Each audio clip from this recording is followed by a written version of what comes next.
Dear students, politics class में आपका स्वागत है। हम लोग कल गवर्नर के कुछ खंडों को पढ़ा था और उसमें देखा था कि जिस प्रकार से केंद्र में राष्ट्रपति एक संवैधानिक कार्यपालकीय प्रधान की भूमिका निभाता है, ठीक उसी प्रकार राज्यों में यानी प्रांतों में राज्यपाल भी एक संवैधानिक प्रधान की भूमिका निभाता है। लेकिन अगर दोनों का तुलनात्मक अध्ययन देखें तो कुछ मामलों में अपने कार्य क्षेत्र में राज्यपाल राष्ट्रपति से ज़्यादा शक्तिशाली हो जाता है, इसलिए कि राष्ट्रपति को किसी भी प्रकार का बहुत ज़्यादा अधिकार प्रोरेगेटिव पावर्स प्राप्त नहीं है। लेकिन राज्यों में राज्यपालों को अनेक प्रोरेगेटिव पावर प्राप्त है, जिसके वजह से वो शक्ति के मामले में अपने कार्य क्षेत्र में राष्ट्रपति से ज़्यादा शक्तिशाली हो जाता है। तो वो तो खैर बात का विषय है, जब कार्य में अधिकार देखेंगे तो उसमें पढ़ेंगे हम लोग।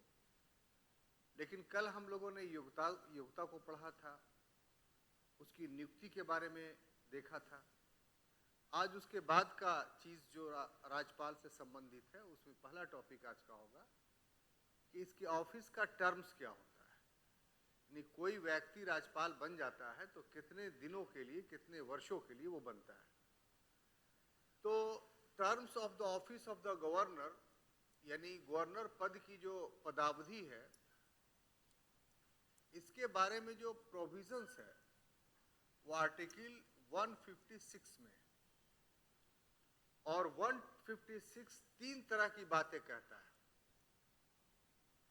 जो इसका पहला खंड है, यानी 156 का फर्स्ट क्लॉज मानिए इसको, कि राज्यपाल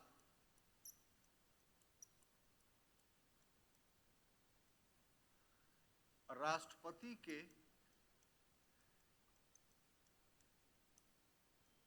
प्रसाद पर्यंत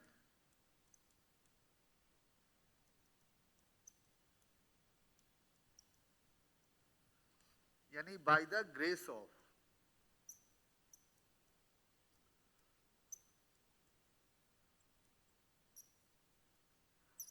पद धारण करेगा।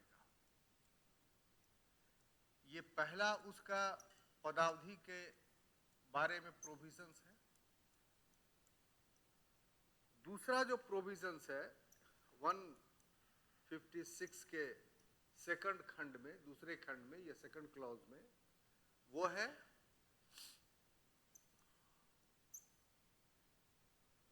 कि वो राष्ट्रपति को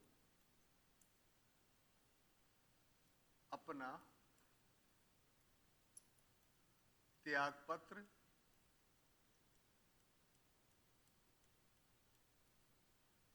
दे सकता है। ये 156 के क्लॉज नंबर सेकंड में ये प्रोविजन है। कुल 3 क्लॉज हैं इस पे, और क्लॉज 3 यानी खंड 3 जो बात कहता है वो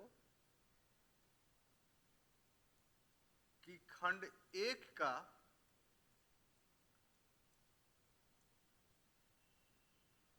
रहते हुए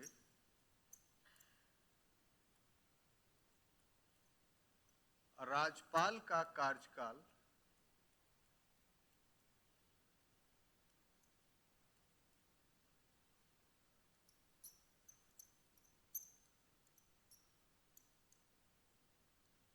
पांच वर्ष होगा।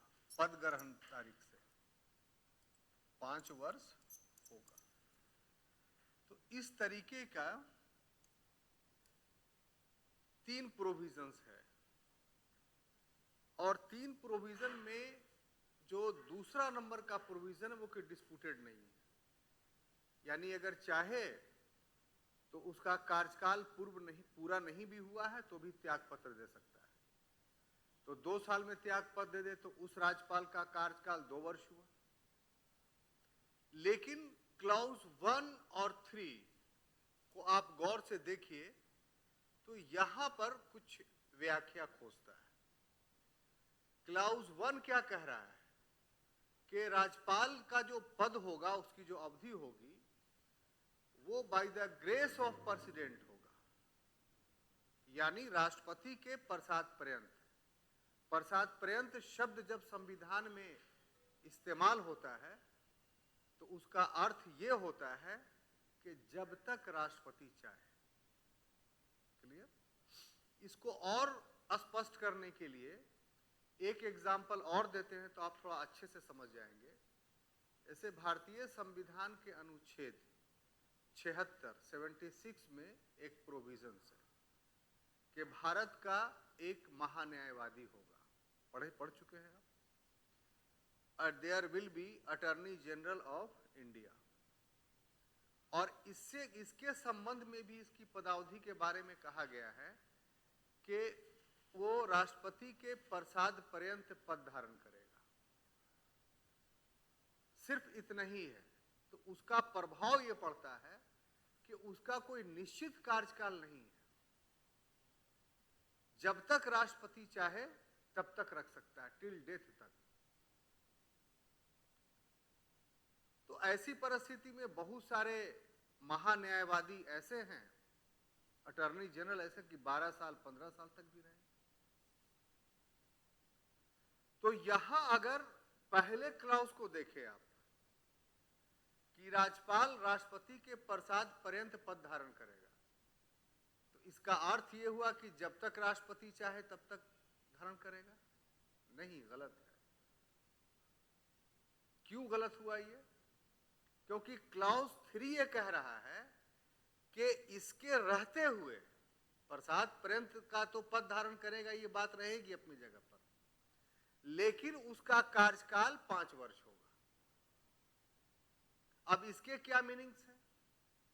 इसके मीनिंग्स ये हैं कि 5 साल के बाद उसको पद से हट जाना पड़ेगा, और बाय द ग्रेस ऑफ का जो अधिकार है प्रसाद पर्यंत का, वो 5 साल पहले लागू होगा। वो जैसे 4 ही साल हुआ और राष्ट्रपति चाहेगा कि हम इसको राज्यपाल को हटा दे तो हटा सकता है, इसलिए कि संवैधानिक प्रोविजंस है, सुप्रीम कोर्ट कुछ नहीं कर सकती।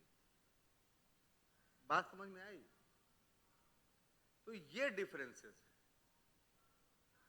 5 साल के बाद जैसे ही कार्यकाल उसका पूरा होता है, उसको अपने पद से हटना पड़ता है। क्लियर? तो ये तो संवैधानिक प्रोविजंस है। अरे भैया आ रहे, अभी खत्म थोड़ी हुआ है, ठीक है। अब इसके अपवाद हैं कि इस प्रोविजंस में कुछ अपवाद भी हम लोग को देखने को मिलता है। अपवाद क्या है, एक्सेप्शंस क्या है, वो देखते हैं हम लोग। पहला एक्सेप्शंस तो ये है कि अवधि समाप्त होने के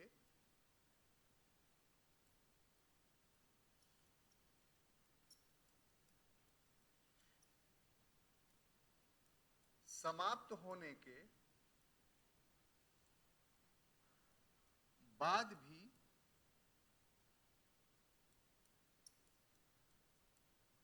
वो तब तक अपना पद धारण करेगा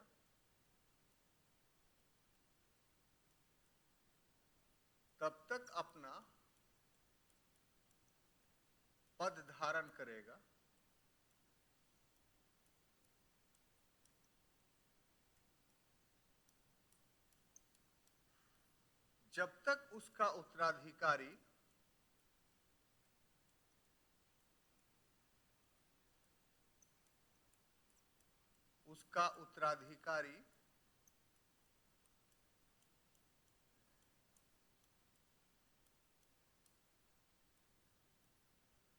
नहीं आ जाता।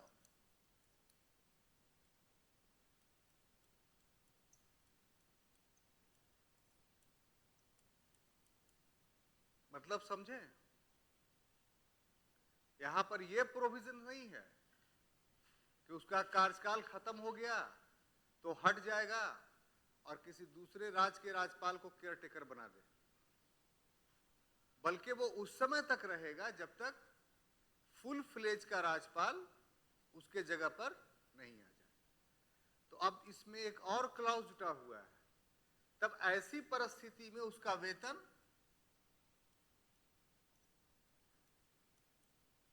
वही होगा जो पहले मिल रहा था?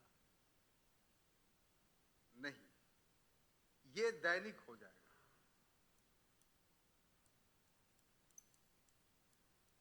माने जितना दिन वो रहेगा उस हिसाब से, और ये राष्ट्रपति तय करेगा कि दैनिक उसका वेतन कितना होगा। बहुत अंदर की बात है। बात समझ में आई कि नहीं आई? तो एक तो अपवाद ये है।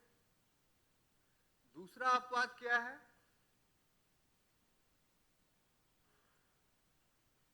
कि दूसरे कार्यकाल के लिए भी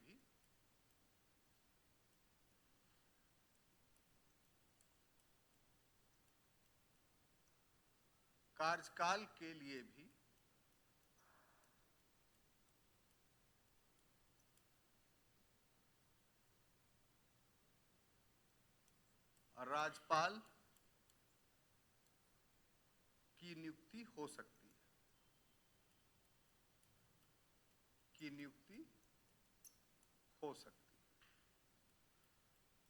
जैसे एक 5 वर्ष खत्म हुआ, ठीक है, तो क्या वो फिर उसी राज्य का दूसरे कार्यकाल के लिए बन सकता है? तो हाँ, बहुत सारे ऐसे एग्जाम्पल्स हैं। जैसे खलाकुल रहमान किदवई बिहार के राज्यपाल थे तो 10 साल तक रहे, एक टर्म पूरा किया तो फिर दूसरे टर्म के लिए भी उन्हीं को बना दिया गया। लेकिन इसमें एक प्रश्न है कि ऐसी स्थिति में क्या उसको दूसरे कार्यकाल के लिए शपथ लेना पड़ेगा? बोलिए,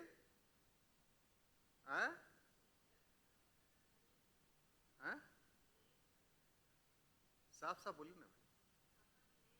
लेगा, वेरी गुड। तो दूसरे कार्यकाल के लिए क्या होगा? शपथ लेगा।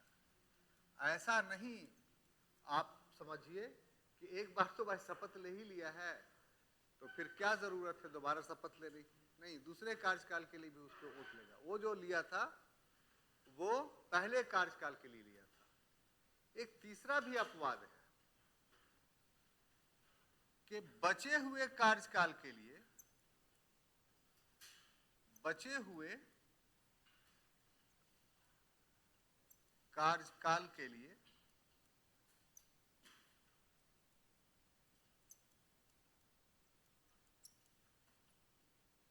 किसी राज्यपाल को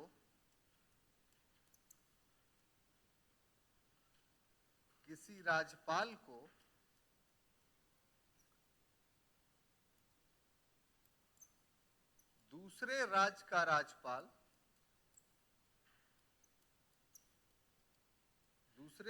का राज्यपाल बनाया जा सकता है।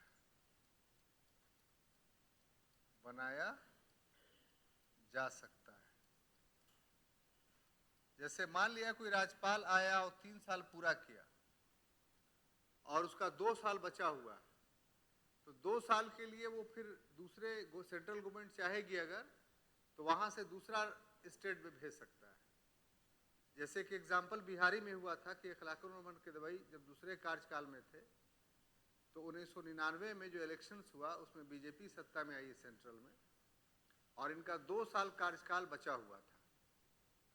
तो ये तो कांग्रेसी आदमी थे, तो इनको नहीं चाहिए था बीजेपी को एक कांग्रेसी राज्यपाल बिहार में।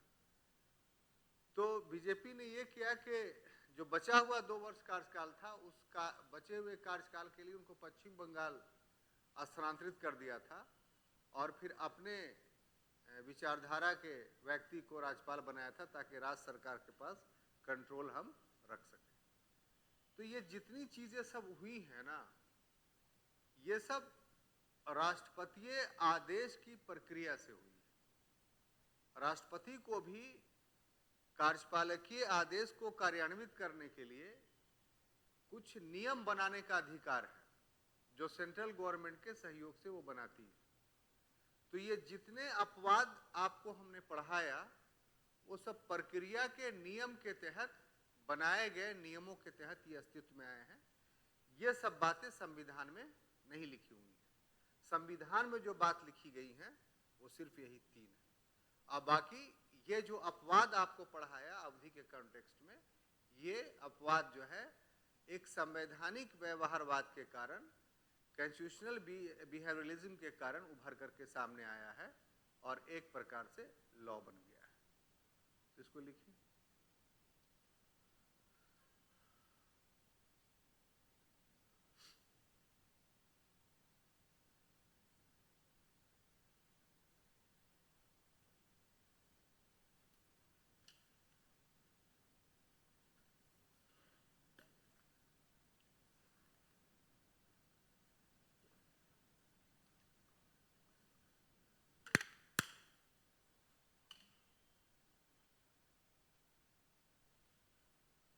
हो गया?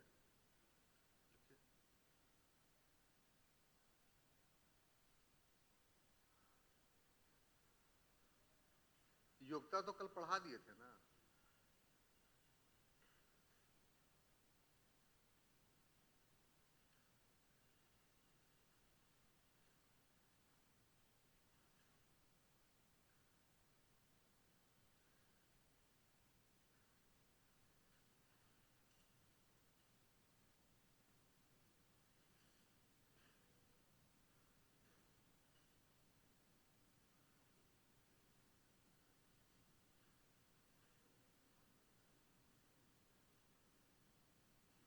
अब लिखती क्या नहीं लिखी? छूट गया है? लिख लिए?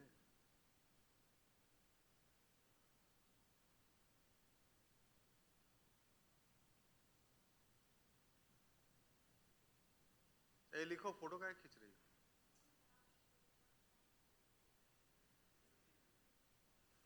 टाइम से क्यों नहीं आती? तुम्ही को जाम मिलता है, हम लोग को जाम नहीं मिलता। पहले जाम गया में रहता है, बात सही है, लेकिन आप उसी हिसाब से पहले निकलिए घर से, है ना?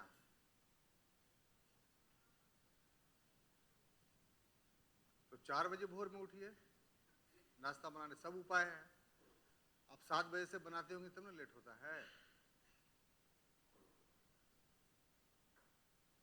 हम लोग भी खाना नाश्ता कर ही के आते हैं, और भी घर का जितना काम होता है करके आते हैं। आप लोगों से बहुत से आदमियों को जो नहा के नहीं आता होगा, हम तो नहा के आते हैं। परसेंटेज आदमी होगा जो मैदान नहीं जाता होगा, है ना? हम मैदान होके आते हैं। मैदान मतलब दौड़ने के लिए समझ जाइए, वो सब नहीं समझ जाइएगा।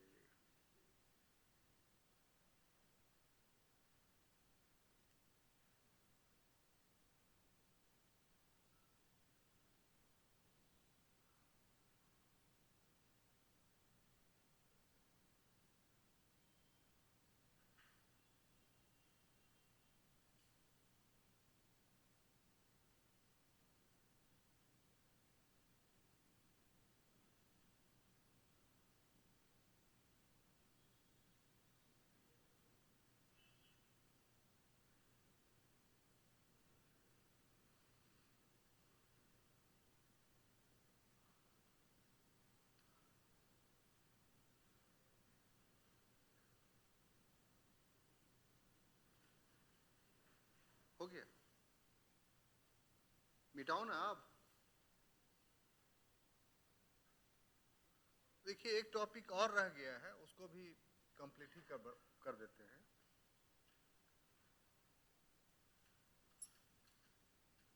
राज्यपाल पद की शर्त।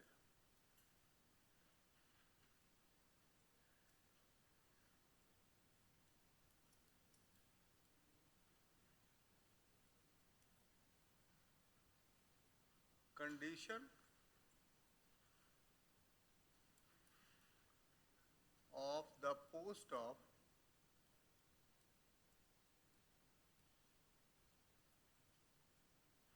governor.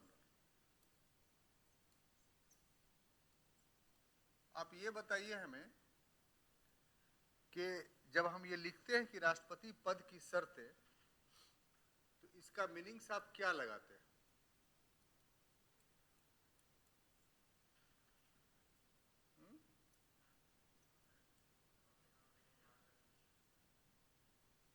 हाँ, क्या कंडीशन है, तो कंडीशन किस तरह का कंडीशन की बात समझते हैं?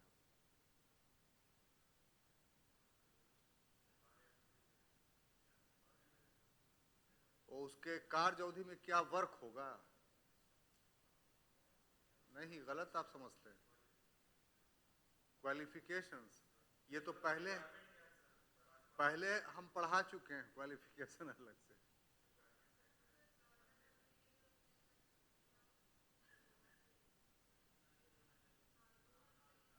तो वो तो क्वालिफिकेशन में एज वाला मामला था। बात आप पहुंच रहे हैं, लेकिन शब्दों में उसको कैसे ढालिएगा? किसी ना समझ आदमी को यदि समझाना होगा आपको योग्यता और शर्तों को, तो कैसे समझाइएगा? होता यह है, वेरी गुड, होता यह है कि योग्यता को ही शर्त मान लिया जाता है, शर्त को ही योग्यता मान लिया जाता है। बहुत सारे जो गैर स्तरीय पुस्तक होते हैं, उस पुस्तक में योग्यता के अंदर ही शर्तों के भी ये लिख दिए जाते हैं और आप समझ नहीं पाते हैं, है ना? तो योग्यता का मतलब ये होता है कि उसका बेसिक रिक्वायरमेंट क्या है, आधारभूत अनिवार्यता। तो आधारभूत अनिवार्यता यह है कि उसको भारत का नागरिक होना चाहिए और उसकी आयु 35 वर्ष से अधिक होनी चाहिए, कम नहीं होनी चाहिए। इसमें कोई कॉम्प्रोमाइज नहीं होगा। अरे सुनिए ना बढ़िया से, इसमें कोई कॉम्प्रोमाइज नहीं होगा। लेकिन ऐसी योग्यता जिसमें कुछ कॉम्प्रोमाइज या परिवर्तन समय समय पे किया जा सकता हो, उसी को शर्त बोलते हैं। शर्त भी एक प्रकार की योग्यता ही है। शर्त भी एक प्रकार की योग्यता ही है, लेकिन वो आधारभूत योग्यता से इस तरीके से भिन्न है कि आधारभूत योग्यता में किसी भी प्रकार का परिवर्तन संभव नहीं है। आप ये नहीं कर सकती हैं कि बिना भारत का नागरिक हुए कोई राज्यपाल बन सकता है। यह आधारभूत ढांचा के विरुद्ध बात होगी। आप ये नहीं कर सकती हैं कि कोई 20 साल का नौजवान भारत के किसी राज्य का राज्यपाल बन सकता है। लेकिन जो शर्तें हैं, जो कंडीशंस हैं, जो सेकेंडरी क्वालिफिकेशंस आप टर्मिनोलॉजी में कह सकते हैं, वो ऐसी योग्यताएं हैं कि जिनमें समय समय पे आप चाहें तो परिवर्तन कर सकते हैं। और इसमें जो प्रोविजन है, उस प्रोविजन में भी परिवर्तन है। कैसे, वो देखिए कि इसके क्लाउज 1 में कहा गया है कि कोई व्यक्ति, या डायरेक्ट लिखते हैं हम, कोई सांसद या विधायक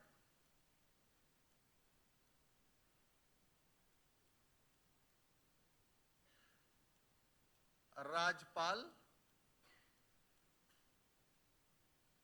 नहीं बन सकता।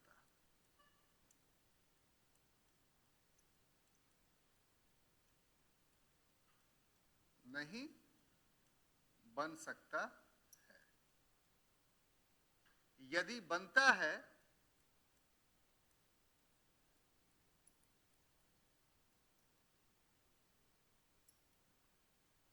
तो उसे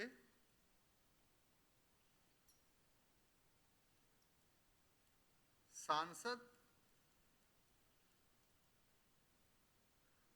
या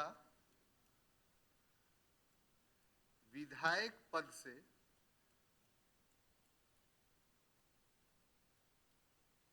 पद से त्यागपत्र देना होगा।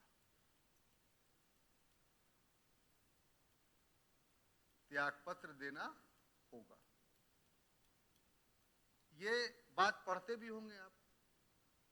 इसकी जो लचक है आप महसूस कर रहे हैं कि नहीं? क्या जरा बताइए तो। देखिए, पढ़ के मत बोलिए। जब लचक की बात आई है तो आप लचक दिखाइए अपने व्याख्या में। हाँ, किसी भी पोस्ट की बात नहीं की जा रही है, सिर्फ सांसद और विधायक की बात की जा रही है। हाँ,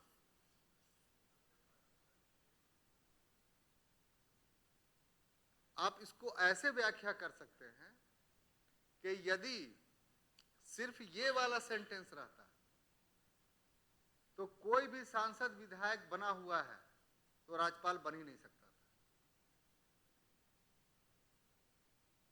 ठीक है, लेकिन दूसरा क्लॉज जो लगा दिया गया इसमें कि यदि वो बन जाता है तो फिर 2 पद धारण नहीं कर सकता है, उसे सांसदी से या विधायकी से रिजाइन देना पड़ेगा।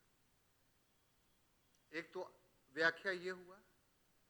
दूसरा व्याख्या, अगर ये नहीं रहता दूसरा वाला, तो कोई सांसद विधायक बना हुआ व्यक्ति जीवन में कभी भी राज्यपाल नहीं बन सकता था। अगर एक बार कोई व्यक्ति एमएलए बन गया, एमपी बन गया और बाद में नहीं भी रहा तो क्या होगा? अगर ये क्लॉज नहीं रहता सेकंड वाला, तो वैसा व्यक्ति कभी राज्यपाल नहीं बन सकता था। तो ये शर्त इसलिए लगाई गई, इसकी व्याख्या ऐसे भी की जा सकती है कि भारत में 2 पद धारण करना निषिद्ध है, प्रोहिबिटेड है। तो इस कंडीशंस के आधार पर ऐसा ना हो कि कोई एक व्यक्ति जो है राज्यपाल भी रहे और सांसद भी रहे, तो उसको रोकने के लिए शर्त लगा दी गई है कि आप दोनों पद धारण नहीं कर सकते। तो ये योग्यता नहीं है, ये कंडीशन है, ये शर्त है। और कंडीशन और शर्त भी क्या होती है? एक सेकेंडरी क्वालिफिकेशन होता है कि उसको भी आपको पूरा करना होगा, लेकिन उसमें फ्लेक्सिबिलिटी ये है कि अगर है तो आप रिजाइन कर दीजिए। लेकिन योग्यता में यह नहीं हो सकता है कि आप नागरिकता लिए। बहुत बड़ा अच्छा सवाल बता रहे हैं कि आप नागरिक नहीं थे भारत के और आपने रजिस्ट्रेशन के माध्यम से या देशीकरण के माध्यम से नागरिकता ले ली है। तो अब सवाल पैदा क्या होता है, क्या वैसा नागरिक राज्यपाल बनने का अधिकारी होगा? ये सवाल आया है यूपीएससी में। बोलिए, नहीं होता है। तो जो वही नागरिक जो मूलभूत भारत का नागरिक है वही राज्यपाल बन सकता है। तो वहां तो ये लचक नहीं है, लेकिन यहां लचक है क्योंकि वो योग्यता था, इस शर्त है। तो शर्त में फ्लेक्सिबिलिटी दी जाती है। अब देखिए दूसरा क्या है कि कोई लाभ का पद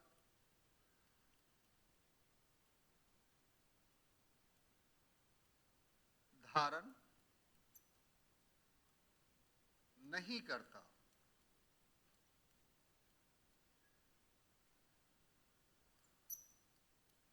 ठीक है,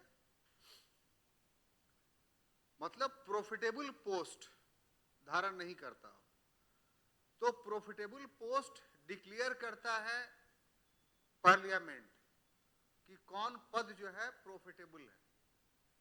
जैसे आपको एग्जांपल दें हम आपको, एक डिस्प्यूट आया था भारतीय नृत्य कला अकादमी, भारतीय संगीत कला अकादमी जो दिल्ली में है, तो उसका चेयरमैन भी एक पॉलिटिकल पोस्ट ही होता है।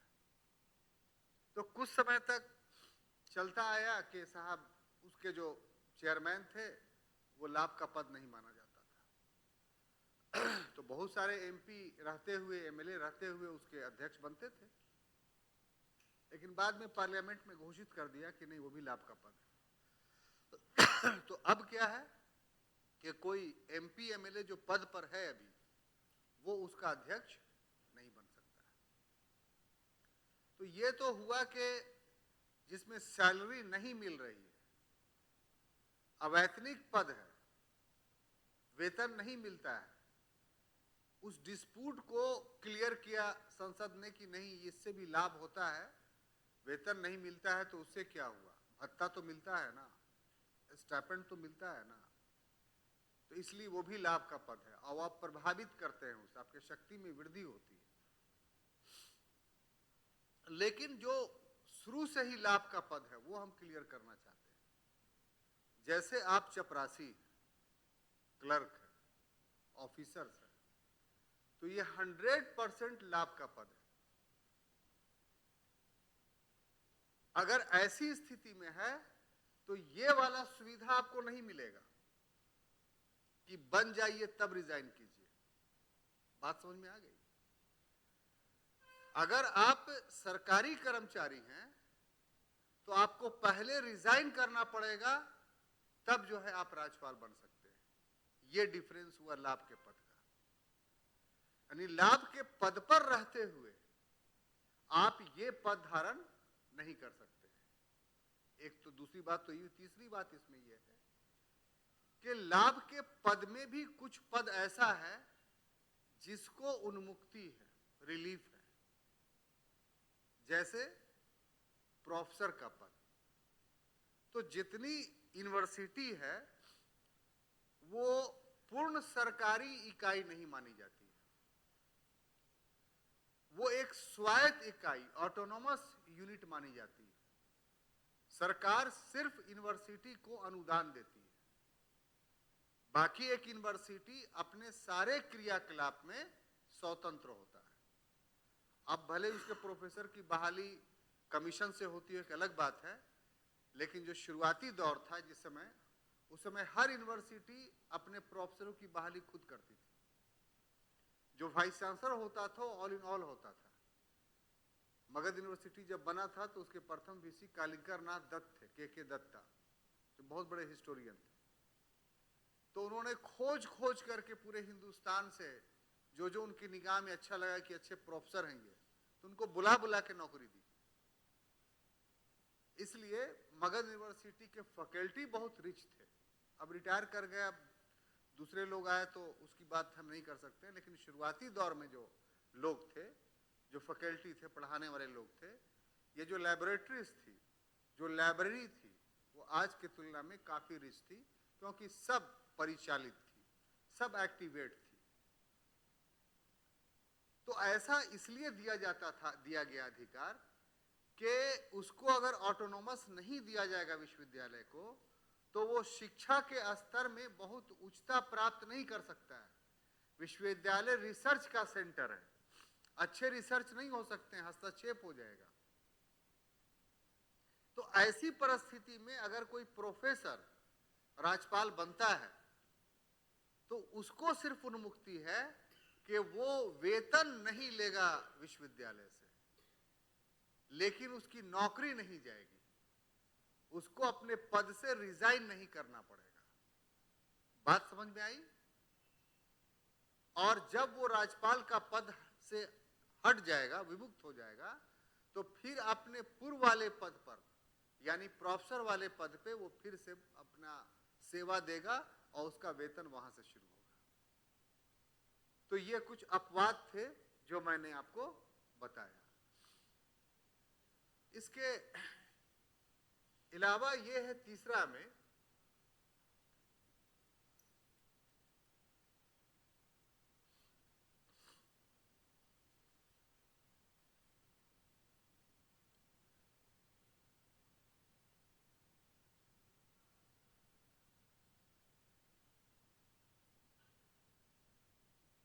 कि उसे किराया मुक्त,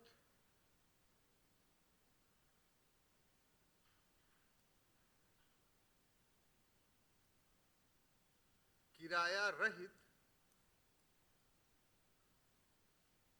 सरकारी आवास मिलेगा।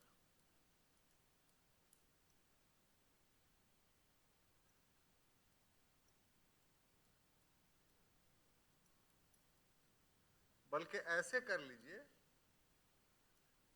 कि सुसज्जित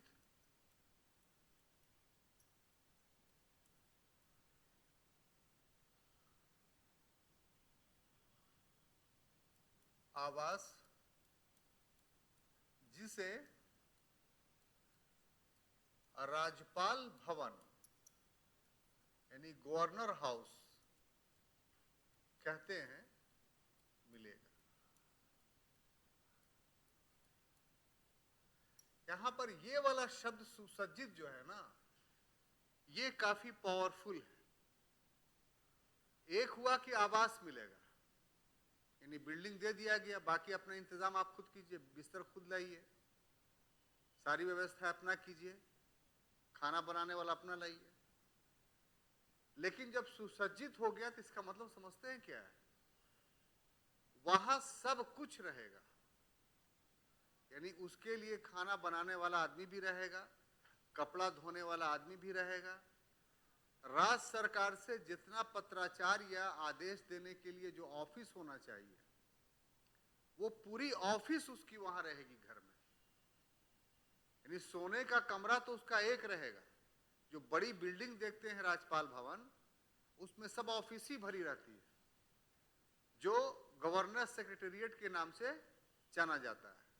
आप अपने राज्य के राज्यपाल भवन को देखेंगे, गवर्नर हाउस को देखेंगे, कभी देखने का मौका होगा तो देखेंगे लाइफ में, तो गवर्नर जो चावल और आटा खाता है वो भी गवर्नर हाउस के परमिसेस में पैदा होता है।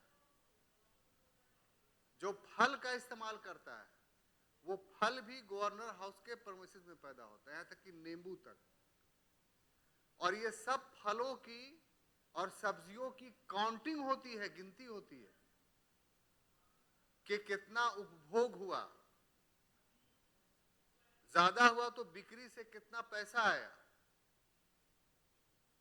तो इस तरीके से एक पूरा शहर ही छोटा मोटा रहता है राज्यपाल भवन, जो एक व्यक्ति को सारी आवश्यकताओं की पूर्ति के लिए ये सब व्यवस्थाएं की जाती है। ऐसा इसलिए किया गया है कि ये पद काफी महत्वपूर्ण है, और महत्वपूर्ण होने की वजह से इसकी गरिमा को बनाए रखने के लिए इसको इतने प्रकार की सुविधाएं दी गई है। इसके अलावा उसे वेतन, भत्ते एवं अन्य सुविधाएं दी जाती हैं।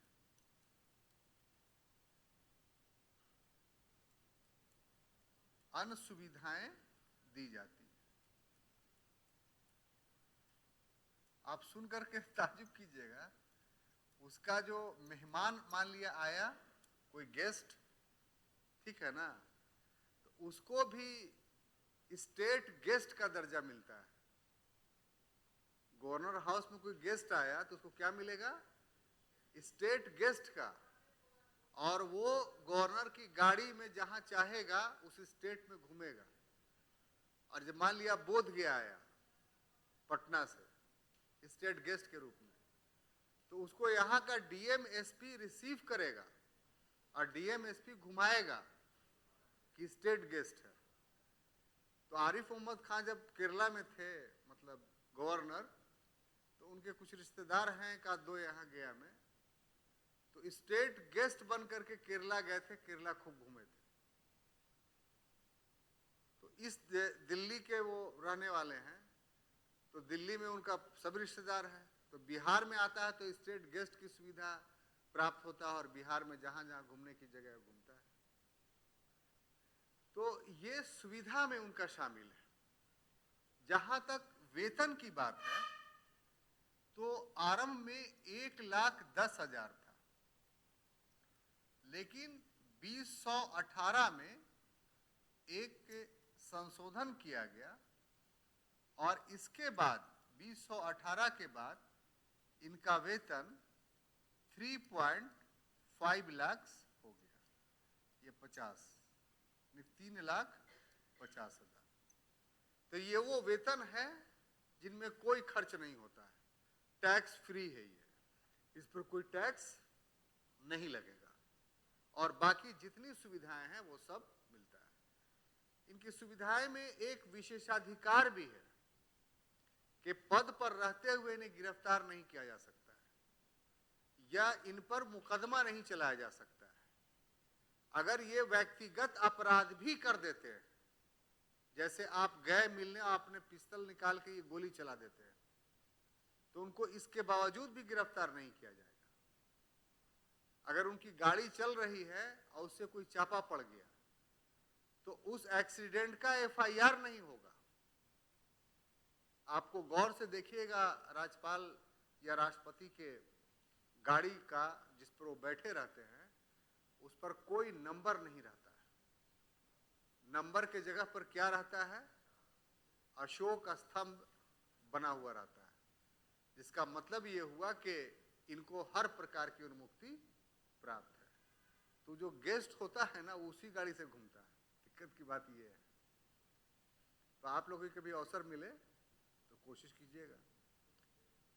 तो ये तो हुआ, ये जो जनरल बातें थी मैंने पढ़ाया।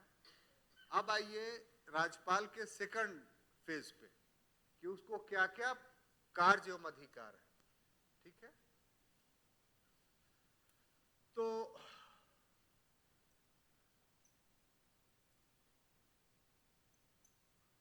Power and function of governor. यहां पर एक बात हम बताना चाहते हैं आपको कि राज्यपाल का जो कार्य एवं अधिकार है वो राष्ट्रपति से कुछ मामले में भिन्न है। जैसे कार्यपालकीय अधिकार राष्ट्रपति को प्राप्त है, एग्जीक्यूटिव पावर, तो राज्यपाल को भी उस राज्य का एग्जीक्यूटिव पावर प्राप्त है। राज्यपाल को व्यवस्थापिका संबंधी अधिकार, लेजिस्लेटिव पावर्स है, तो राज्यपाल को भी अपने स्टेट में लेजिस्लेटिव पावर प्राप्त है। राष्ट्रपति को फाइनेंशियल यानी वित्तीय अधिकार प्राप्त है, तो राज्यपाल को भी फाइनेंशियल या वित्तीय अधिकार प्राप्त है। राष्ट्रपति को न्यायिक अधिकार प्राप्त है, तो राज्यपाल को भी न्यायिक अधिकार प्राप्त है। ये चार ऐसे अधिकार हैं जो राष्ट्रपति को भी प्राप्त है और राज्यपाल को भी प्राप्त है अपने अपने कार्य क्षेत्र में। राष्ट्रपति को जो है वो ऑल ओवर इंडिया उसको अधिकार है, राज्यपाल को अपने स्टेट के अंतर्गत ये अधिकार प्राप्त है। क्लियर? लेकिन इसके बाद जो अधिकार है, जैसे राजनयिक अधिकार, डिप्लोमेटिक राइट्स, वो सिर्फ राष्ट्रपति को प्राप्त है, राज्यपाल को नहीं। ये डिप्लोमेटिक राइट्स या राजनयिक अधिकार क्या है? तो इसको आप कह सकते हैं कि विदेशी मामलों का अधिकार। विदेशी मामलों में जो अधिकार है कि कोई भारत का दूत किसी दूसरे देश में जाएगा तो मैसेंजर ऑफ प्रेसिडेंट बनकर के जाएगा, और कोई दूसरे देश का दूत अगर भारत आएगा तो वो भारत के राष्ट्रपति से मिलेगा, एकदम मस्ट है प्रोटोकॉल में, तभी फिर वो दूसरे प्राइम मिनिस्टर या मिनिस्टर से मिल सकता है। ये अनिवार्यता है। वो सनद अपना राष्ट्रपति को ला करके देगा, या कोई एम्बेसडर भी किसी देश का यहां नियुक्त होता है तो अपना नियुक्ति पत्र वो राष्ट्रपति को आकर के देता है, राष्ट्रपति उसको सैंक्शन करता है कि ठीक है। इसी प्रकार से कोई भी अंतर्राष्ट्रीय प्रतिनिधिमंडल अगर भारत आता है तो वो राष्ट्रपति के द्वारा रिसीव किया जाता है, उसके रहने का इंतजाम राष्ट्रपति भवन में होता है। तो इस प्रकार विदेशों के साथ जो भी संबंध होगा वो राष्ट्रपति के अधिकार में है, राज्यपाल के अधिकार में नहीं है। अगर किसी विदेशी राजनयिक को बिहार भी आना है तो ऐसा नहीं है कि राष्ट्रपति को माइनस कर करके बिहार के राज्यपाल से मिलेगा।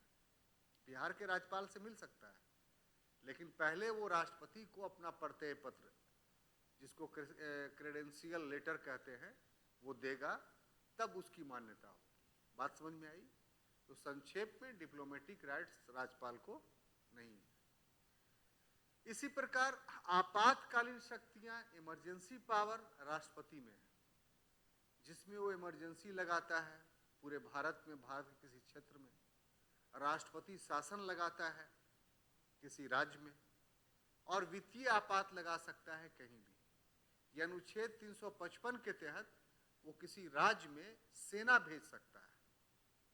अगर कोई राज्य ये कहे कि हम भारत से अलग होंगे, तो ऐसा संभव है कि अलग हो सकता है। तो ये किसको राइट्स है? उसको राइट्स है कि वो जाकर के सेना भेज करके वहां के पुलिस का मुकाबला करे और उस प्रांत को जो है भारत से अलग होने से रोके। इस तरह का कोई राइट्स राज्यपाल को नहीं है। आपातकाल में, इमरजेंसी में राज्यपाल को केवल एक ही अधिकार है कि जिस राज्य का राष्ट्रपाल वो है, वहां राष्ट्रपति शासन लगाने की वो अनुशंसा कर सकता है, रिकमेंडेशंस कर सकता है। तो इस प्रकार से ये दो जो अधिकार हैं वो राष्ट्रपति को प्राप्त नहीं है, राज्यपाल को है। एक राजनयिक और दूसरा आपातकालीन, यानी डिप्लोमेटिक और इमरजेंसी। इसके अलावा जो 4 प्रकार के राइट्स मैंने आपको बताया, वो दोनों को अपने अपने कार्यक्षेत्र में प्राप्त है। तो हम देखते हैं, तो जहां तक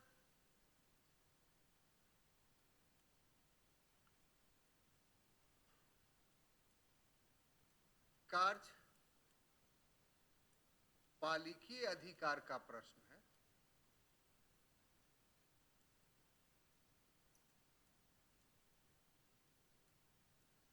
यानी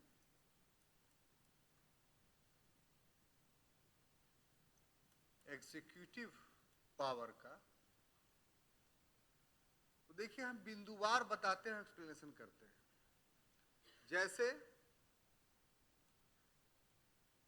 जितना भी कार्यपालिकीय काम होता है वो रियल हेड के द्वारा होता है ना।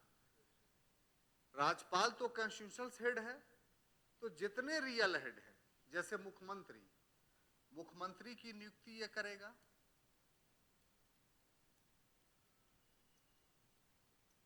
ये सबसे बड़ा अधिकार है। दूसरा, मुख्यमंत्री की अनुशंसा पर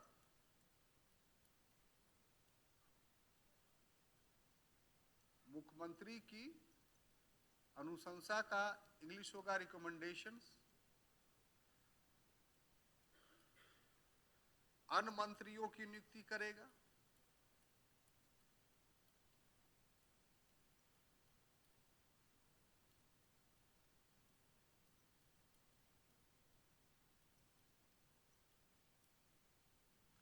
इसके बाद राज्य निर्वाचन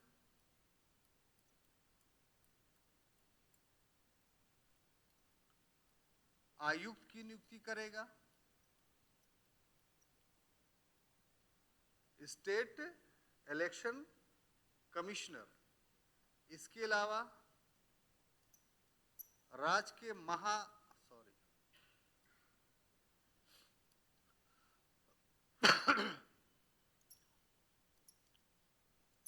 अधिवक्ता का नियुक्ति करेगा, यानी इंग्लिश इसका अगर बोलिए तो एडवोकेट जनरल।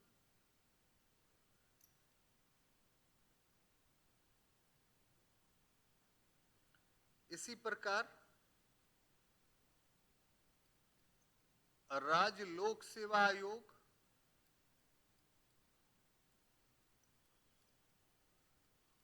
राज्य लोक सेवा आयोग के अध्यक्ष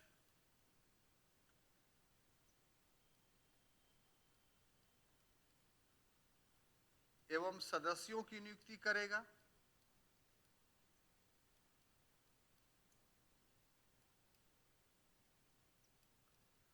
इसके अलावा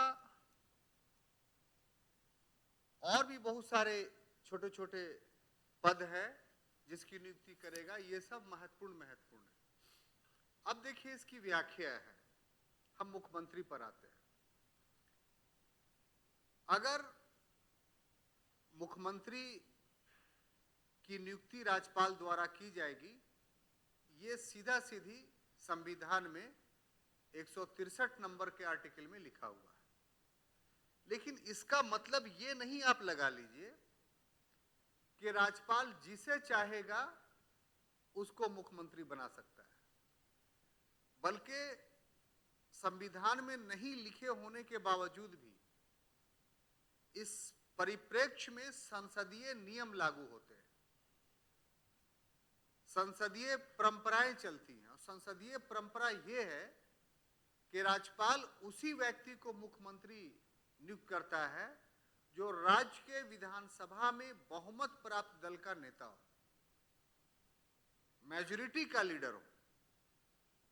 तो अगर किसी भी दल को राज्य में बहुमत प्राप्त है या किसी गठबंधन को बहुमत प्राप्त है और उसने अपना नेता चुन लिया, तो राज्यपाल की बाध्यता है, मजबूरी है कि उसी व्यक्ति को जो है वो मुख्यमंत्री की शपथ दिलाएगा। एक तो ये है। लेकिन कभी कभी ऐसा भी होता है कि किसी भी दल को स्पष्ट बहुमत नहीं आता है और ना ही कोई ऐसा गठबंधन उभर करके सामने आता है जो ये दावा करे कि हम इस गठबंधन के नेता हैं, हमारे पास बहुमत है। तो ऐसे स्थिति में राज्यपाल को विवेकाधिकार, प्रोरोगेटिव राइट्स प्राप्त हो जाता है कि वो जो चाहे वो करे। जो चाहे का मतलब कि विधानसभा के किसी भी सदस्य को वैसी परिस्थिति मुख्यमंत्री बना सकता है और उससे अपेक्षा कर सकता है कि आप 1 महीने के अंदर अपना बहुमत साबित कीजिए। ऐसे बहुत सारे एग्जाम्पल हैं, आपको सुनकर ताज्जुब होगा कि बहुमत की बात तो छोड़ दीजिए, झारखंड जो आपका पड़ोसी राज्य है, उसमें एक बार ऐसा व्यक्ति मुख्यमंत्री बना जो निर्दलीय जीत करके आया था, किसी दल से आया भी नहीं था, और उसका नाम था मधु कोड़ा, जो निर्दलीय था और वो मुख्यमंत्री रहा, लगता है 6 महीना या साल भर तक रहा बजाते तौर पे। तो क्यों भाई? राज्यपाल को लगा वहां कि ये है निर्दलीय, लेकिन 2 दल जो झारखंड असेंबली में है वो ना उसके व्यक्ति को मुख्यमंत्री बनाना चाहते हैं और ना ये दल उसके व्यक्ति को बनाना चाहता है, लेकिन दोनों किसी तीसरे को बना सकते हैं। वही हुआ और मधु कोड़ा ने बहुमत साबित किया। ठीक है। इसी प्रकार से नीतीश कुमार जो अभी आपके मुख्यमंत्री इतने सालों से हैं, तो पहली बार जब मुख्यमंत्री बने थे तो ये मात्र 14 दिनों तक रहे थे। पता है कि नहीं आपको? क्यों? क्योंकि ना ही राष्ट्रीय जनता दल को पूर्ण बहुमत था और ना ही क्या बोलते हैं, उस समय समता पार्टी था। जदयू जो है वो उस समय, जिस समय की हम बात कर रहे हैं, उस समय समता पार्टी कहलाता था। तो ना समता पार्टी को पूर्ण बहुमत था। तो गवर्नर ने नीतीश कुमार को सरकार बनाने का न्योता दे दिया। ये रहे, लेकिन ये बहुमत साबित नहीं कर पाए, इनको पद त्याग करना पड़ा। तो इस प्रकार जब बहुमत किसी दल को नहीं हो तो कहने का मतलब है कि राज्यपाल को विवेकाधिकार मुख्यमंत्री के नियुक्ति के परिवेश में मिल जाता है। बात समझ में आई? अब आइए दूसरा कि अन्य मंत्री की नियुक्ति। तो इसमें बाउंड है कि मुख्यमंत्री जिसको कहेगा उसी को राज्यपाल मंत्री का शपथ दिलाएगा। यानी ये मंत्री परिषद का गठन करना मुख्यमंत्री का एक अधिकार है, उसमें राज्यपाल कोई इंटरफेयर नहीं कर सकता है। उसके बाद राज्य निर्वाचन आयुक्त, यहां पर बहुत कंफ्यूजन है। एक होता है मुख्य निर्वाचन आयुक्त, ठीक है? तो जो मुख्य निर्वाचन आयुक्त है ये पूरे इंडिया का होगा और प्रत्येक राज्य में राज्य निर्वाचन आयुक्त होता है। तो राज्य निर्वाचन आयुक्त आईएएस अफसर होता है और इसकी 2 भूमिका होती है। इसकी मुख्य भूमिका जो ये है कि ये पंचायत और नगर पालिका का निर्वाचन करवाता है। अगर आपसे सवाल किया जाए कि पंचायत और नगर पालिका का निर्वाचन कौन कराता है, तो निर्वाचन आयोग मत मार दीजिएगा, ठीक है।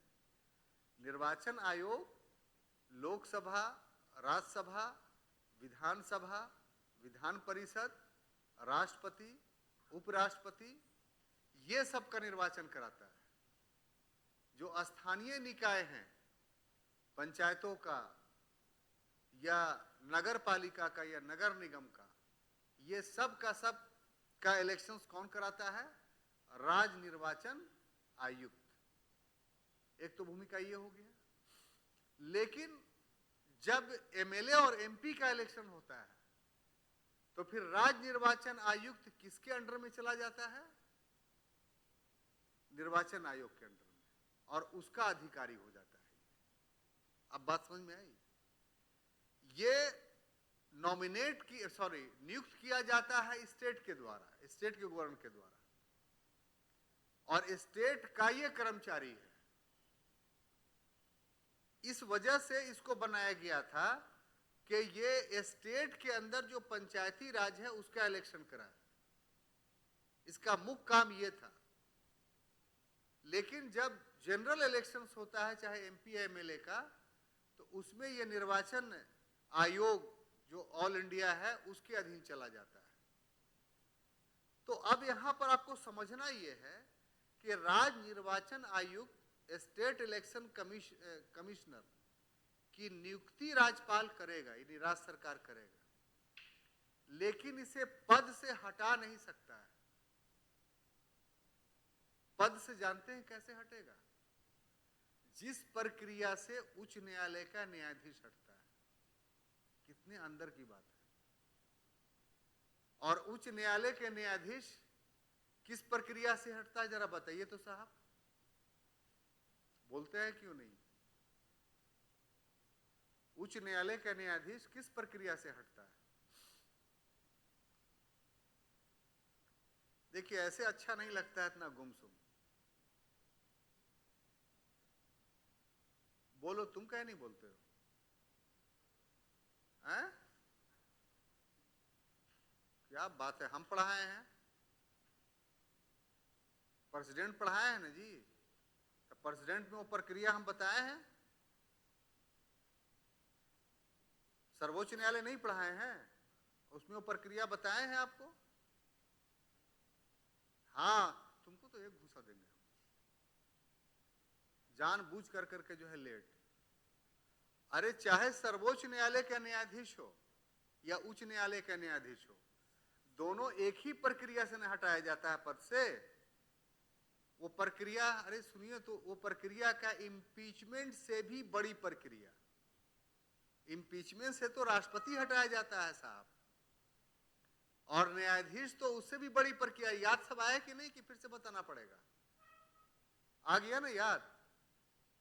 कि इसके लिए जांच कमेटी नियुक्त करनी पड़ती है 3 मैन की, वो देगा तब। अध्यक्ष को भी पावर है कि वो उसको आप दीजिए तो उसके पहले ही वो रिजेक्ट कर दे। तो ये सब मामला थोड़ी राष्ट्रपति में लागू होता है। तो असल इम्पीचमेंट राष्ट्रपति पर है, तो उससे तो बड़ी प्रक्रिया है। राज्य निर्वाचन आयोग उच्च न्यायालय के न्यायाधीश के प्रक्रिया से हटाया जा सकता है। अब अगर आप हवा हवाई में पढ़ रहे हैं और सवाल आ गया कि क्या राज्य का कोई ऐसा पदाधिकारी है जिसे इम्पीचमेंट से हटाया जा सकता है, हाँ और ना, अगर ये याद नहीं होगा तो आप क्या कीजिएगा? हवा हवाई आंसर हो जाएगा ना? होगा कि नहीं होगा? तो इसलिए हमने आपको इतना गहराई से बताया। महाधिवक्ता जैसे अटॉर्नी जनरल सेंट्रल में था, वैसे ही राज्यपाल नियुक्त करेगा, और ये प्रसाद पर्यंत है, यानी जब तक चाहे राज्यपाल तब तक रख सकता है। लेकिन राज्य लोक सेवा आयोग का अध्यक्ष और सदस्य ये अपॉइंट करेगा राज्यपाल। लेकिन इसमें भी है कि अपॉइंट कर सकता है लेकिन हटा नहीं सकता है। हटाएगा कौन? हटाएगा कौन बीपीएससी के चेयरमैन और मेंबर को? राष्ट्रपति, इस पर महाभियोग नहीं लगेगा। ये दोनों में डिफरेंस है। और राष्ट्रपति भी यूं ही नहीं हटा देगा, वो इसकी जांच कराएगा। जांच में अगर सही पाया गया तब हाँ, लेकिन राज्यपाल को हटाने का अधिकार तो नहीं है, लेकिन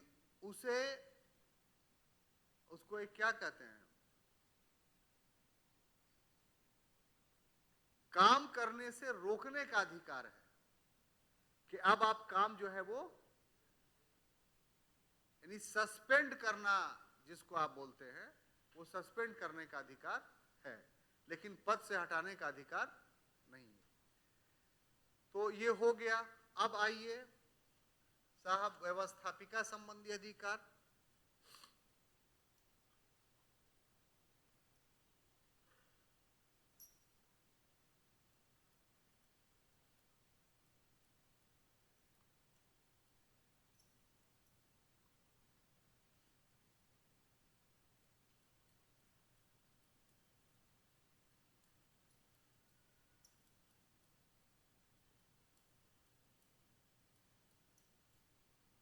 Any legislative power,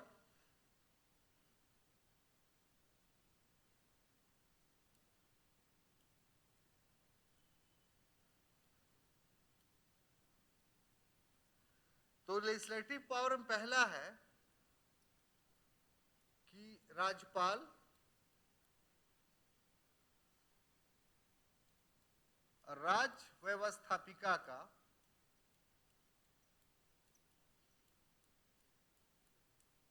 राज्य व्यवस्थापिका का अभिन्न अंग होता है।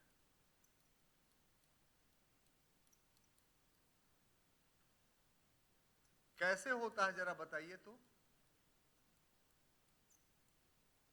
ये भी बात आप लोग को पढ़ा चुके हैं। कैसे हम कहते हैं कि राज्यपाल राज्य विधानमंडल का या विधानसभा का अभिन्न अंग है, या राज्य विधायिका का अभिन्न अंग है। ये सब तो आप लोग एकदम तोता की तरफ फौरन बोल देना चाहिए।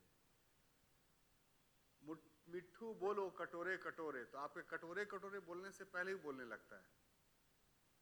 तो उसी ढंग से मेरे लिखने से पहले आपके दिमाग में आ जाना चाहिए कि कैसे अभिन्न अंग है।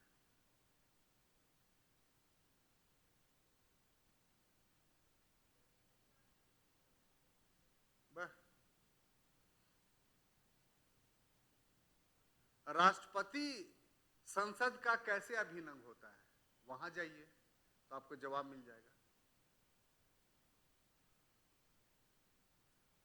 बोलिए।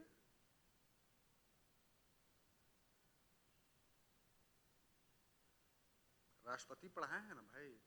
ये जो पूछ रहे हैं सवाल ना, ये तो हम कम से कम आप लोग को 3-4 बार ये सेंटेंस पढ़ा चुके हैं। ये गवर्नर पढ़ाने से पहले जो फर्स्ट क्लास लिए थे उसमें भी ये सेंटेंस आया था कि है तो एग्जीक्यूटिव का हेड राष्ट्रपति और राज्यपाल दोनों, लेकिन ये व्यवस्थापिका का भी कैसे अभिन्न अंग होता है, इसका एक सेंटेंस में जवाब है। बोलिए।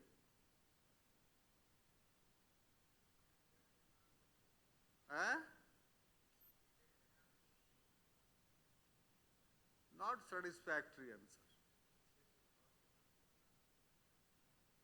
अरे भैया मेरे, बिना इसके दस्तखत के कोई विधेयक अधिनियम बन ही नहीं सकता है। जैसे केंद्र में था, राज्यसभा लोकसभा द्वारा पारित विधेयक अधिनियम कब कहलाता है, तो वो अभिन्न अंग इसी ग्राउंड पे है ना कि बिना उसके दस्तखत के कोई कानून बन ही नहीं सकता है, कोई बिल एक्ट नहीं बनेगा। That is why governor is the part of state legislatures। कहां बोल रहे थे आप, बेमतलब का बात बोल रहे हैं। ये बोलते तो हम क्यों हुज्जत करते।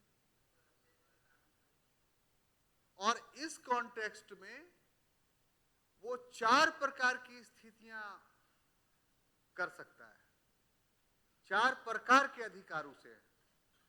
पहला, कि कोई बिल विधेयक उसकी मंजूरी के लिए आया तो वो मंजूर कर लेगा, साइन कर देगा, तो वो बिल क्या बन जाएगा? एक्ट बन जाएगा। वो विधेयक क्या बन जाएगा? अधिनियम बन जाएगा। हो गया क्लियर? दूसरा, कि वो उसे विचाराधीन रखता है, यानी अंडर कंसिडरेशन। अब ये ऐसा है कि इसमें कोई टाइम बाउंड है ही नहीं है, तो यहीं पर राज्यपाल का डिले वीटो का, विलंबकारी निषेधाधिकार शक्ति का उजागर होता है। और तीसरा, कि वो उसे विधानमंडल या विधानसभा के पास पुनर्विचार, रिकंसिलिएशंस के लिए लौटा सकता है। लेकिन अगर विधानमंडल हूबहू या कुछ परिवर्तनों के साथ फिर से भेजता है तो वैसी परिस्थिति में राज्यपाल को हस्ताक्षर करना अनिवार्य हो जाता है। और चौथा है कि वो विधेयक को राष्ट्रपति के विचारार्थ सुरक्षित रख सकता है, कि हम राष्ट्रपति को भेजेंगे। अब राष्ट्रपति के पास चला गया तो वहां भी है कि राष्ट्रपति के लिए बॉन्ड नहीं है कि वो कितने दिनों में वापस करे। वो रख लिया तो विधेयक खत्म हो गया। अगर वापस कर दिया कुछ संशोधनों के साथ और उसको विधानमंडल पारित करता है, बहुत गौर से ये सेंटेंस लीजिएगा, और फिर वो राष्ट्रपति के पास जाता है, तो वहां पर राष्ट्रपति बाध्य नहीं है पुनर्विचार कर लौटाए गए विधेयक को अनुमति देने की। राज्यपाल बाध्य है लेकिन राष्ट्रपति बाध्य नहीं। तो ये हौच पौच वाली स्थिति थी जो मैंने आपको एक्सप्लेन किया।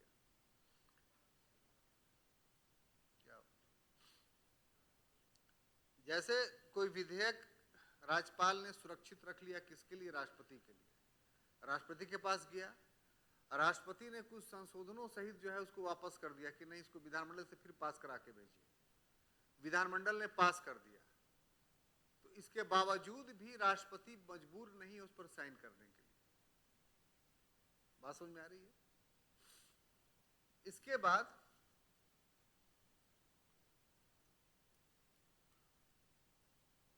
सत्र का आहूत, इसको बोलते हैं सम्मन, सम्मन ऑफ द सेशन, सत्रावसान।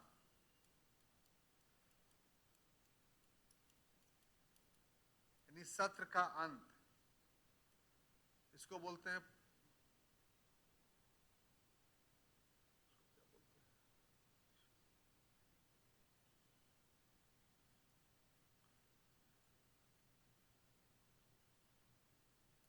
और एक होता है विघटन सदन का, यानी डिसॉल्यूशंस।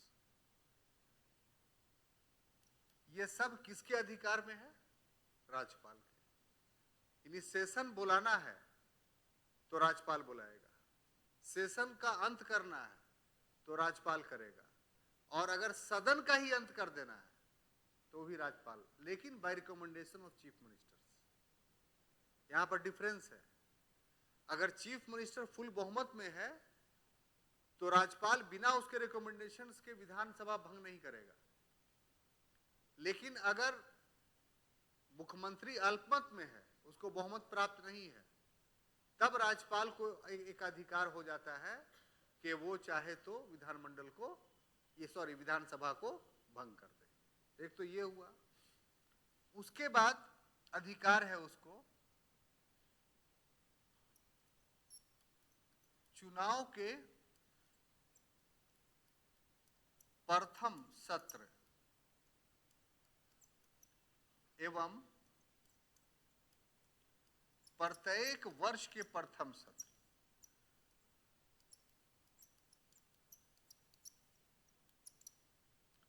वर्ष के प्रथम सत्र को संबोधित करता है। यानी विधानसभा में आएगा और इन दो अवसरों पर जो है वो सदन को संबोधित करेगा। तो इसमें होता क्या है, इसमें सरकार की नीतियां होती हैं कि जो सरकार है वही लिख के देती है उसको कि आपको ये पढ़ देना है, वहां उसके अपने विचार नहीं होते हैं। लेकिन ये व्यवहारिकता है, अगर वो चाहे कि अपना विचार दे तो कोई रोक भी नहीं सकता है।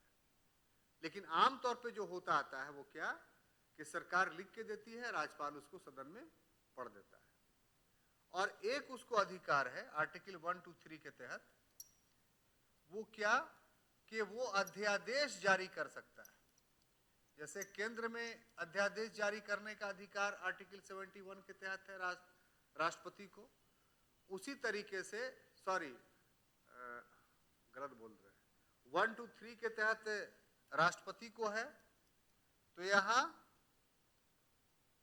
213 के तहत जो है वो किसको अधिकार है, राज्यपाल को, कि वो राज्य में अध्यादेश जारी कर सकता है। क्लियर? तो ये हुआ आपको व्यवस्थापिका संबंधी अधिकार। जल्दी कीजिए ताकि दो और बचा हुआ है, छोटा छोटा है, हो जाएगा। हो गया?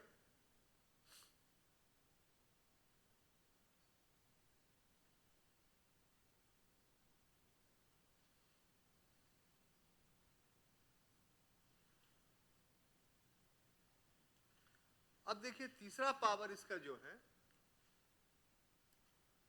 वो वित्तीय अधिकार।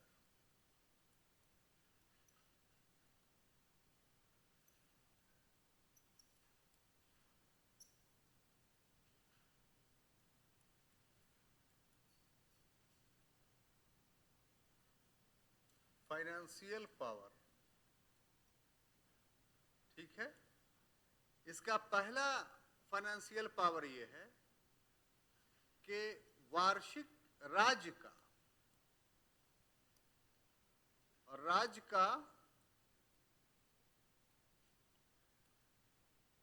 वार्षिक वित्तीय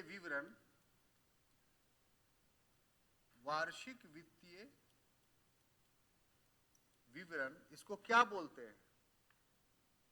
इसी वार्षिक वित्तीय विवरण को हम लोग बजट बोलते हैं।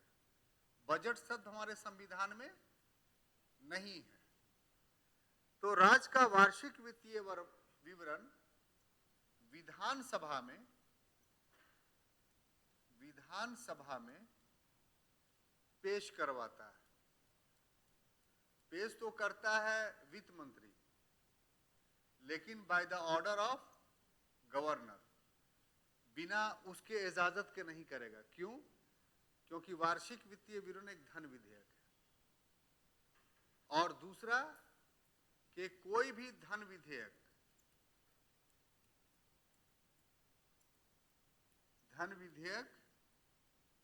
राज्यपाल के संस्तुति से ही, राज्यपाल के रिकमेंडेशन, संस्तुति का मतलब रिकमेंडेशंस से ही पेश होता है।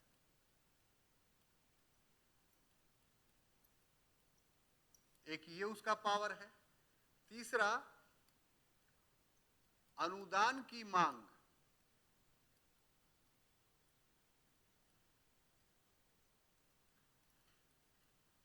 वोट ऑफ ग्रांट,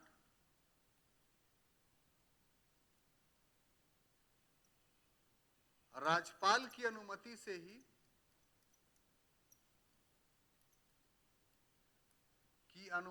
ही प्रस्तुत होगा। अब ये वोट ऑफ ग्रांट या अनुदान की मांग क्या है, ये जानते हैं आप लोग? जब बजट प्रस्तुत होता है तो सबसे पहले बजट का जो फर्स्ट स्टेज है, वित्त मंत्री उसको जो है वो इंट्रो देता है उसका, वो 1 या 2 दिन का होता है। उसके बाद बजट के कागज सारे मेंबर्स को दे दिए जाते हैं और फिर 10 दिन बाद सदन बुलाया जाता है। ये 10 दिन का समय इसलिए दिया जाता है कि मेंबर्स उसको पढ़ ले और फिर विभागवार बहस होती है उस बजट पर, जिसमें कटौती प्रस्ताव पेश किया जाता है कि क्यों न 1 रुपया काटा जाए, मतलब जितना डिपार्टमेंट मांग करती है उसमें कटौती प्रस्ताव होता है। तो इस ढंग से बजट डिपार्टमेंट वाइज पास होता है। थर्ड स्टेज जो होता है वो होता है अनुदान की मांग। तो बहस के बाद ये अनुदान की मांग का अर्थ ये हुआ कि जैसे ही डिपार्टमेंट वाइज ये पास होगा, वैसे ही जितना पैसा का पास होगा उतना वो डिपार्टमेंट खर्च करने का उसी दिन से अधिकारी हो जाएगा। यानी ये अनुदान की मांग के द्वारा कॉन्सोलिडेटेड फंड से धन निकालने का अधिकार मिनिस्ट्री को मिल जाता है। आप बात समझे? बिना ये पास हुए कॉन्सोलिडेटेड फंड से संचित निधि से धन नहीं निकल सकता है, और ये बिना राज्यपाल की अनुमति से विधानसभा में पेश नहीं हो सकता है। ठीक है। एक और है कि राज्य वित्त आयोग का गठन करता है। राज्य वित्त आयोग स्टेट फाइनेंस कमीशन का गठन करता है। राज्य वित्त आयोग का गठन क्यों करता है वो? तो हमारे यहां जो पंचायती राज और नगर निकाय है, तो इसको राज्य सरकार ऐड देती है।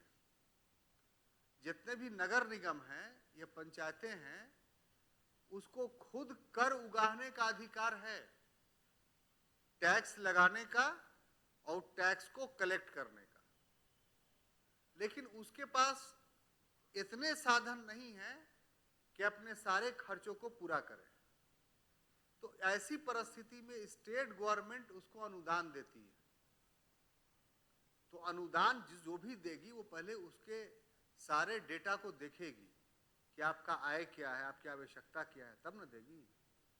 तो ये सब पता लगाने के लिए राज्यपाल के द्वारा राज्य वित्त आयोग नियुक्त किया जाता है, और वो आयोग के द्वारा ही पंचायतों का लेखा का अंकेक्षण कराया जाता है, और उसके पश्चात उसकी आवश्यकता देखी जाती है, नीड्स देखी जाती है, और तब राज्य वित्त आयोग अनुशंसा करता है कि अमुक अमुक पंचायत को इतनी इतनी राशि दिया जाए, अमुक अमुक कॉरपोरेशंस को, नगर निगम को इतनी इतनी राशि दिया जाए। तो पंचायतों या नगर निगम को जो राशि मिलती है वो राज्य वित्त आयोग के अनुशंसा पर मिलता है, और राज्य वित्त आयोग की नियुक्ति कौन करता है? तो राज्यपाल करता है। ठीक है। अब देखिए अगला जो और लास्ट है कि न्यायिक शक्ति। न्यायिक शक्ति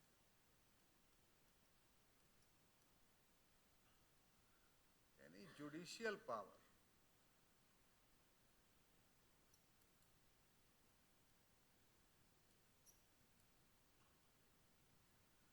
देखिए इसमें सबसे पहली बात ये कि राष्ट्रपति को जो अधिकार है, जैसे राज्य सूची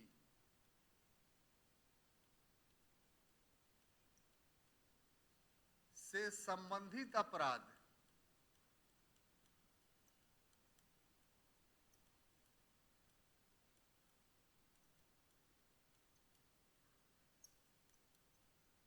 को क्षमा करने की शक्ति।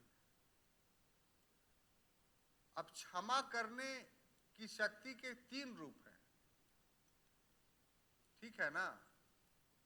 एक रूप क्या है कि उसको रोक दे, जो दंड है कि नहीं अभी नहीं मिलेगा।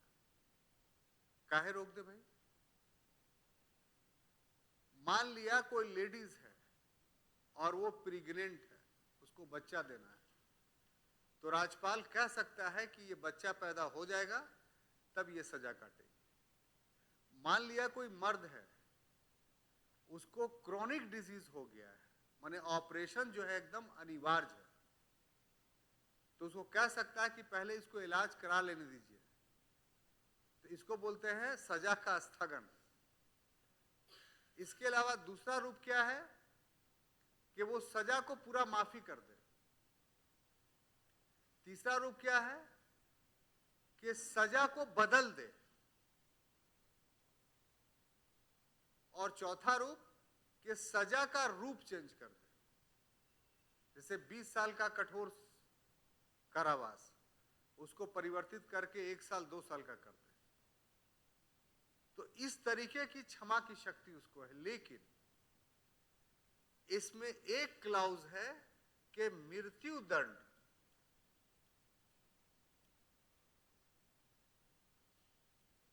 को क्षमा करने की शक्ति नहीं है।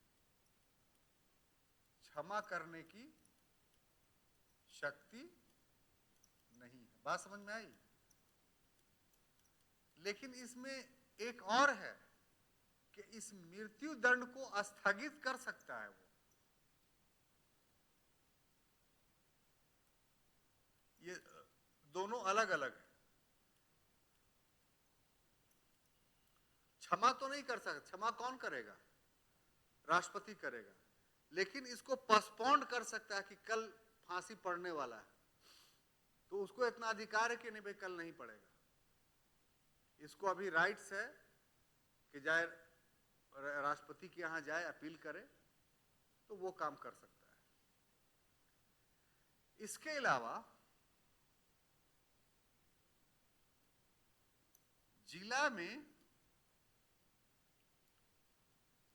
न्यायाधीशों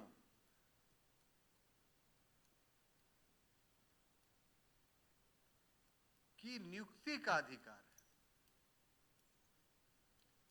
की नियुक्ति का अधिकार है। अब देखिए यहां पर दो चीजें हैं जो आपको समझना है कि जिला में न्यायाधीश जो बनते हैं ना, वो दो तरीके से बनते हैं। एक तरीका तो यह है कि हाई कोर्ट के रिकमेंडेशन से बनता है। तो हाई कोर्ट के रिकमेंडेशन से कैसे बनता है?